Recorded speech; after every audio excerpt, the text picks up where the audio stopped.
every rare space event we'll actually see before we die. Let's go. Remember these dates. Well, why is that important? Usually, we look up at the night sky and see an absolutely still, peaceful picture.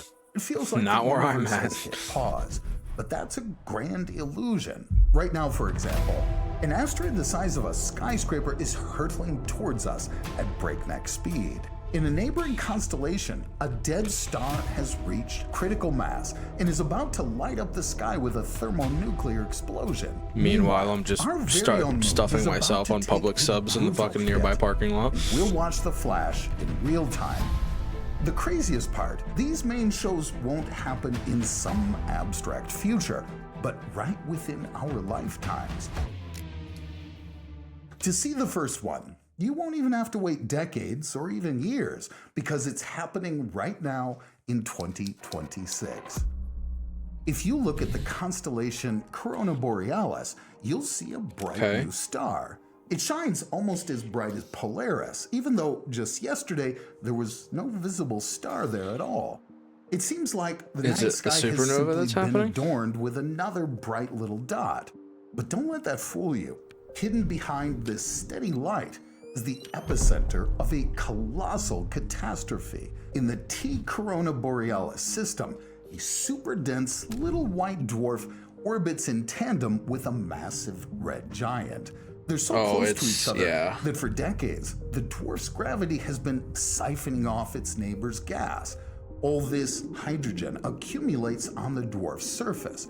Temperature and pressure build up until they reach a critical point. The outcome is predictable: a massive thermonuclear explosion. See, that's interesting because I see that stuff and it reminds me of like gamma ray bursts and stuff like that, and that's terrifying to me. Just a Dragon Ball Z level ki blast that just flies infinitely throughout the universe until it loses energy. That's fucking terrifying. Absolutely scary. From Earth, like a mere twinkling little star, is actually an expanding wall of plasma, heated to millions of degrees. But here's the most fascinating part. The explosion itself occurred 3,000 years ago. It took that light all this time to cross the void and reach us here today. Soon, this light will fade, and the dwarf will go back to doing its devouring work in the dark. But cosmic events don't just change the night sky. It might be done devouring right now. Darkness will descend upon Earth in broad daylight in August 2027. The sun will go out. It sounds like a regular solar eclipse, an amusing astronomical trick lasting a couple of minutes. The fuck do you mean the sun will go out? This time, the mechanics of the cosmos will align with eerie perfection. The sun will go out for an incredible 6 minutes and 23 seconds. It'll be the longest remaining total eclipse of the entire century. On that exact day, the moon will approach the Earth to its closest possible distance, becoming massive in our sky. Meanwhile, the Earth will move away from the sun to its farthest possible distance. As a result, the giant lunar disk will easily cover up our tiny star with room to spare.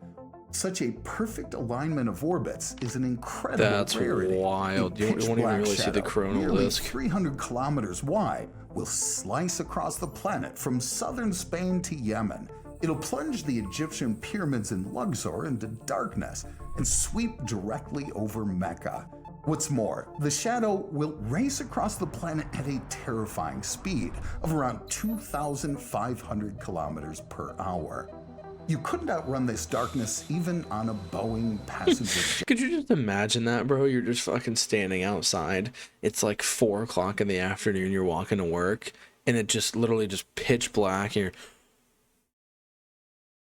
then for half a second, your heart drops to your fucking balls, and then the sun comes back, and you're like, oh, thank God. That plane. But 6 minutes later, light will return. Of course, as eerie as an eclipse might seem, it's an entirely and completely safe phenomenon, one that astronomers can predict down to the second. The problem is, there are things in space whose orbits that's so beautiful. are much more difficult to predict. And just a year and a half later, in April of 2029, an asteroid the size of a skyscraper will approach the Earth. And it's heading straight into our satellite zone. Ooh. April 13th, 2029. Apophis, an asteroid the size of the Empire State Building, will fly by Earth. In the early 2000s, astronomers seriously considered the chance of it colliding with our planet. An impact of that force would wipe an entire continent off the face of the planet. But then, thankfully, the calculations were refined. There will be no collision. But it'll pass at a distance of just 32,000 kilometers. That's 12 times closer holy than the moon. shit, dude. Apophis will dive even closer than our ring of weather and communication satellites that are flying around up there orbiting the Earth.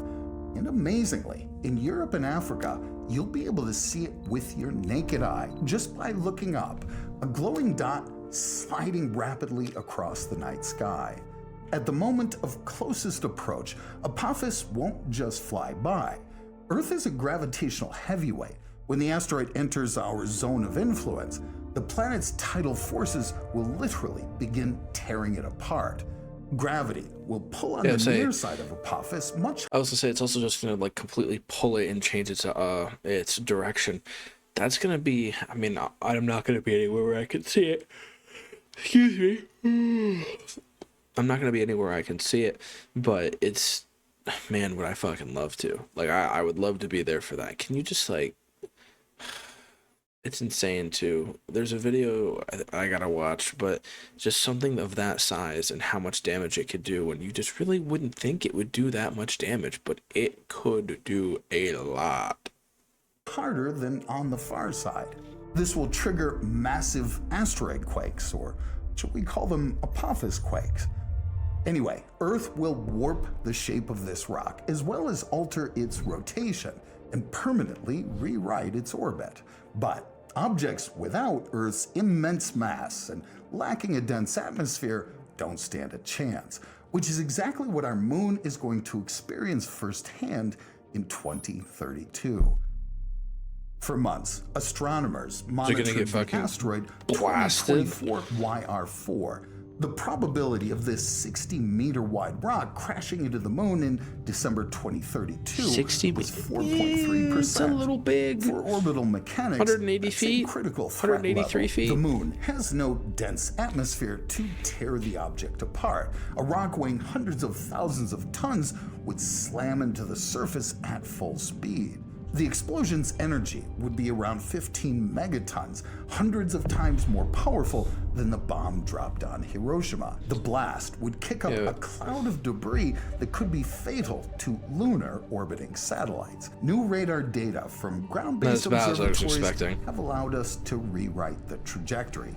The impact is canceled. Unfortunately, in my opinion, because that would have been so cool. In December 2032, the asteroid will miss the moon by a mere 21,000 kilometers. That's not much. By cosmic standards, that's just a hair's breadth away. But orbital mechanics do work flawlessly. There will be no collision. We can calmly and sadly watch the rock fly back away into the darkness.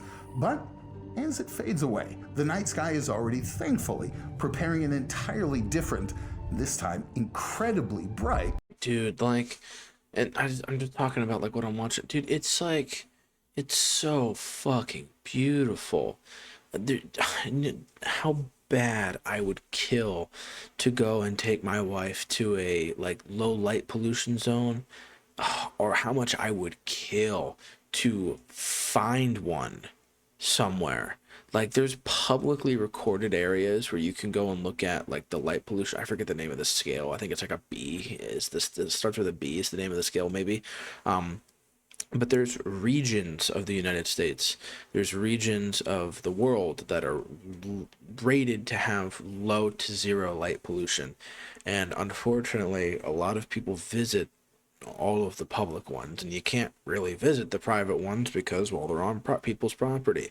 I would kill to be somewhere out in like a backcountry area, and I'm sitting in a pitch black, like forest, just up against a pond, looking up at the sky, seeing that shit, dude. Oh my God. Thankfully, preparing an entirely different, this time incredibly bright, spectacle for us. On this day, you'll look up and see a blood-red giant dominating the sky. It'll shine so incredibly brightly that it'll start casting its own shadows on Earth. It might seem to you like a supernova exploded out there in space somewhere. That's or some weird. other mysterious threat is heading our way. But there's no need to panic. It's our neighbor Mars, deciding to break with the usual distance and get up close and personal with the Earth. Normally, Mars How hangs out close are we about talking? 225 million kilometers away from us, sometimes retreating as far as 400 million. But this time, it'll reach the closest point to the Sun in its orbit right as the Earth flies directly between them.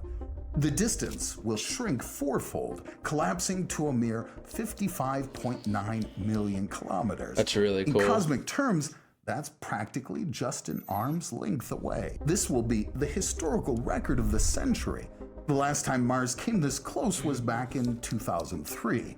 In August 2050, you won't need billion-dollar orbital telescopes. Oh my Through God. the cheapest of amateur telescopes, you won't just see a tiny little red dot, but the whole shebang, the angry red planet in all its glory, complete with God, if its that's a ice real, caps like, I know and it's like a global processed dust image, storm. but if that's This based on close like real encounter imagery, with that's Mars awesome. will be the main astronomical event of 2050. But 11 years later, the sky will present us with another epic comeback, one humanity has been waiting for over half a century.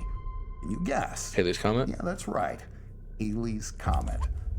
In the summer of 2061, Halley's Comet will appear again in the night sky. And this ain't just any old I guess flying Sozin's device. Comet? It's the first comet in history to prove the universe runs on a very strict schedule. So why and how did it become the most famous comet in history? Well, in this case at least, size really isn't that important. It became famous because it I wonder about like all the comets that like were a thing when like prehistoric humans were around that we obviously missed because one way or another their orbit got affected enough that they're not coming back around anymore. But or they ran into a planet or whatever. But like, could you imagine like people? I mean, I could definitely understand being like a, I almost said raw, new, like slightly like recently developed human being, like, you know, a couple hundred, you know, maybe dozen thousand years ago, like 10 to 12,000 years ago. And you are just out there minding your business, doing what you do. And you're just looking up at the fucking night sky and you see a massive ball of fire. You would start thinking, oh my God, it's a sign. There's something otherworldly telling me. Like, I can very much see how early belief systems got started, because that would be fucking terrifying if you didn't know, oh, it's just a ball of rock that is on fire because of the friction between the air. Like, you know, if you didn't know that, you'd think we're gonna fucking die. Like, oh my fucking God, we're gonna die. Jim, kill everybody, we're gonna die. Like, that's, oh God, it's still cool though, still really cool. helped humanity stop fearing the heavens.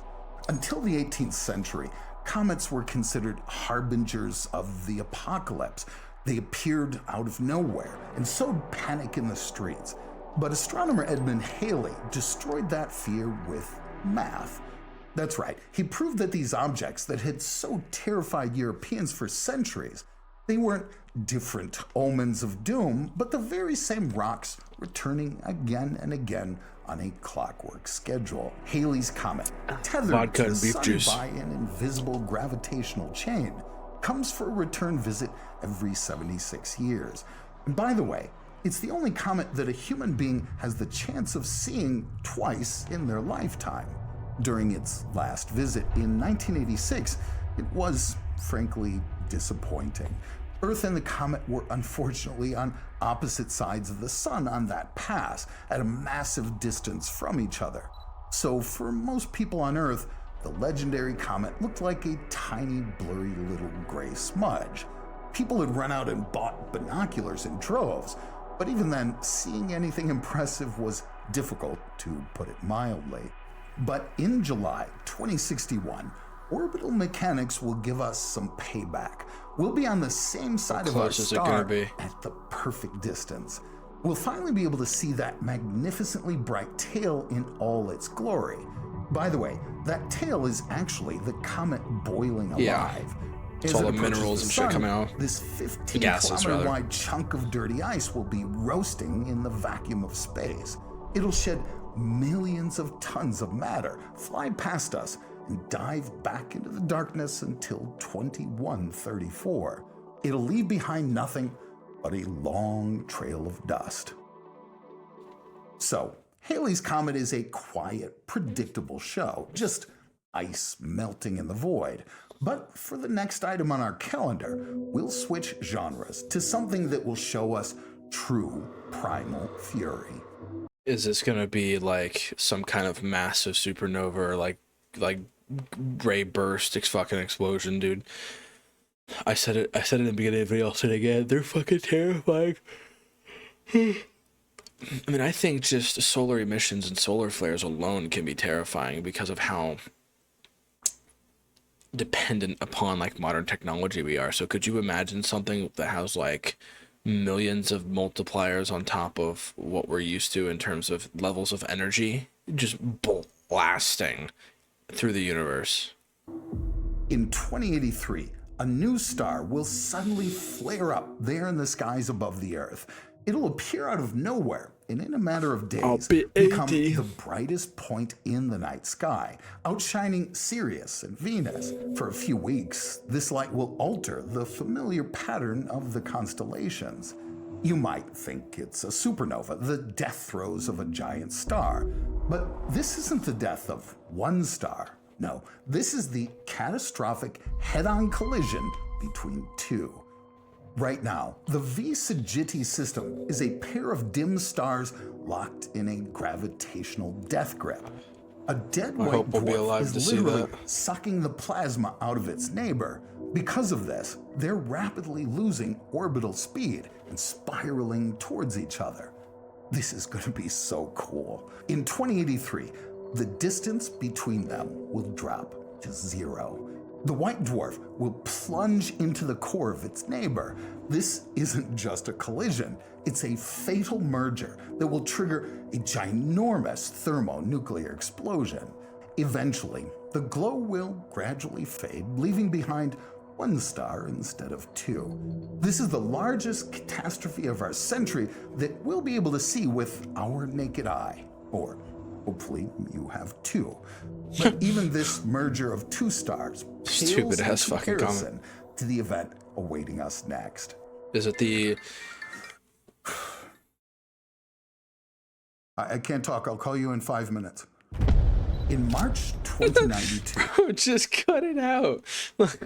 I mean, I get it, it's funny. I mean, he also just has to prove he's not AI. Dude, Riddle's been around for such a long time, and this dude's voice has always been amazing, and it sucks with all like the because I'm not like vehemently against AI. Like, there's obviously things I very much don't care for about it. There's things that I think it can be beneficial for. Like, modern LLMs aren't really beneficial for the most things, but the scientific reasonings behind why we've been making AI, and not the commercial reasons, those can be useful. But it just sucks though that like people are, because, and I'm not saying anything inherently like, oh, it sucks that AI is a thing. Like, it was always going to be a thing. It was like, you could watch any movie for the past 30 years and know that that's what we were moving towards. It sucks that because AI is real and because so many people hate it, whether, it's justifiable to a lot of extents, that people who were never AI have to then like prove themselves because they start losing views. It's like, bro, you can go and see this channel's been around for 15 years. Like, what are we talking about? I don't think Riddle's been around for 15, it's like 10, but still. but yeah, so the planets lining up, if that's what this is, that's gonna be wild. And I will be 89 that year, so I really fucking hope I make it. Those who point their telescopes at Jupiter will see something Never mind. unthinkable.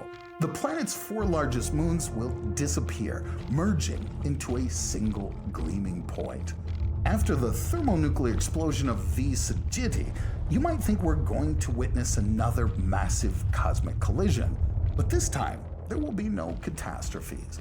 This will be the universe gifting us with a mathematically perfect optical illusion. Io, Europa, Ganymede, and Callisto orbit Jupiter on the same plane. In 2092, Earth will pass perfectly through the plane of their orbits.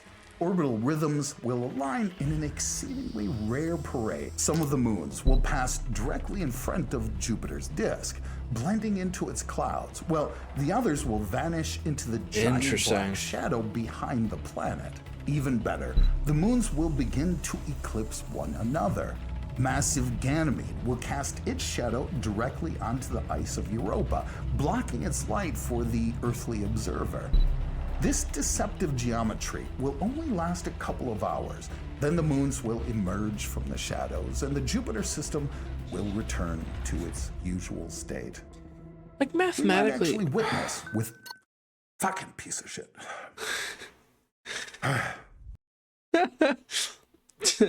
bro. Like I said, like if it's annoying, just cut it out.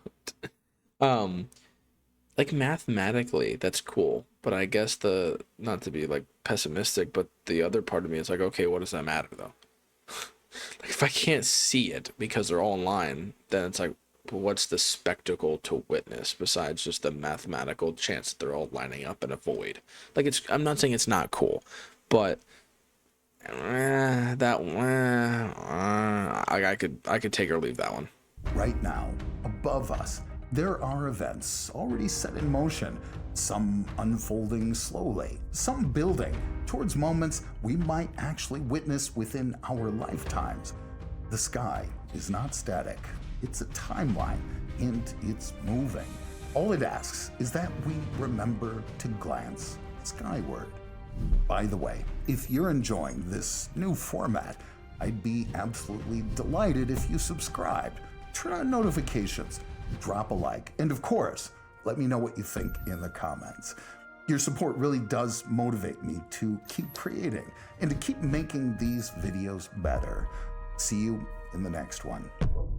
Just awesome, and I'm glad he's finally starting to put his face out there. It's one of those things where it's got to be worth it, you know what I mean? But I'm not subscribed on this account. Well, let's change that. Dude, yeah, a lot of great things. I mean, I'm excited for to see the conclusion of Apophis and what they try to study from that. I'm excited for the eclipse. I'm excited for most importantly, because this is like the biggest astronomical event of every person's lifetime, like that will like almost every person that you can think of in like past years and for the next couple hundred that will go through is Halley's Comet. It's just an interesting, fun thing that you get to do, and unfortunately, a lot of people nowadays, you can be born just in enough time where you won't get to actually see it at all, whereas some people get to see it twice. Yeah, I don't know, but Halley's Comet would be a great one, man. I'm really excited. Like I said, the last one is cool, but like I don't really care. I don't know, man. I don't know. A lot of cool shit happening. A lot of cool shit happening. A lot of cool shit. But I think we're gonna hit up the next one and let's get it going.